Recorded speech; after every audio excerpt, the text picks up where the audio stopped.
It's getting close to back to school time for many students, and many families have their children ride the bus to school. Roy Lindemann, bus driver with First Student, joins us live from Green Bay with more. Hi, Roy. How you doing this morning?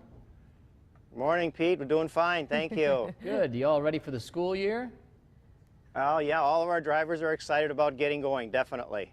Well, Roy, you're obviously inside the bus right now. A lot of safety. That is correct. A lot of safety stuff for inside the bus. Why don't we first go over emergency exits? Probably, you know, parents should talk to their kids about too, even the bus driver. Let's talk about that first and foremost. Okay. Well, there's really the exits are pretty obvious to the kids on the bus. There are windows on the side, which I'm walking past and up to right now, and they're very easy to open. You just pull the red handle and the window will pop out and will allow the child to leave the bus in the event of an accident. Our biggest exit on the bus is really to the rear, where we have an emergency door that is opened, and then the kids can exit, and there's an alarm that goes with it also. But that would be the easiest and certainly the quickest way to exit the bus in the event of an accident or some incident on the bus. What's the biggest thing you have to put up with, Roy? Or I shouldn't say put up with, but as far as the kids are concerned, are they a little bit rowdy sometime? Well, discipline is really, can be challenging, and a lot of times it really isn't a big deal. We try to let the kids know that the bus is really an extension of the classroom, and the things they are allowed to do in the classroom are the same things they're allowed to do on the bus. We encourage them to stay seated from a safety standpoint.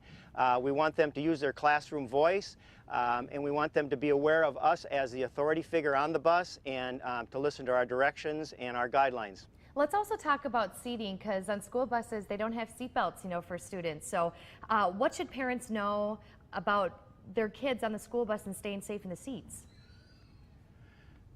Well, basically, as long as the child stays in the seat, it's a very safe ride for them. The seats are padded. Without seat belts, we really don't think that's a big issue. And I think the thing where we get into trouble with a kid possibly is when they're transferring from one seat to another while the bus is in motion. The key thing is to stay seated while the bus is moving along. And Roy, I'm assuming you're kind of you kind of calm fears, I bet, in the first few days with the younger kids, don't you? Well, yeah. Part of I mean, there's a lot of anxiety with particularly the little kids, yeah. And we tend to you know, try to interact with them as much as we can, considering the activity level that we have to do with the bus, and just getting them comfortable with sitting next to a friend possibly, or someone their same age, gets them right away thinking about things other than the anxiety that possibly is with the ride on the bus. Great. Well, Roy, thank you so much for being with us. I know in the 6 o'clock hour we're going to talk about some stuff on the outside of the bus, lights and stuff like that. So thank you so much for being with us. All right. Sounds good. Thank you. People in Northeast Wisconsin are in for some warm days.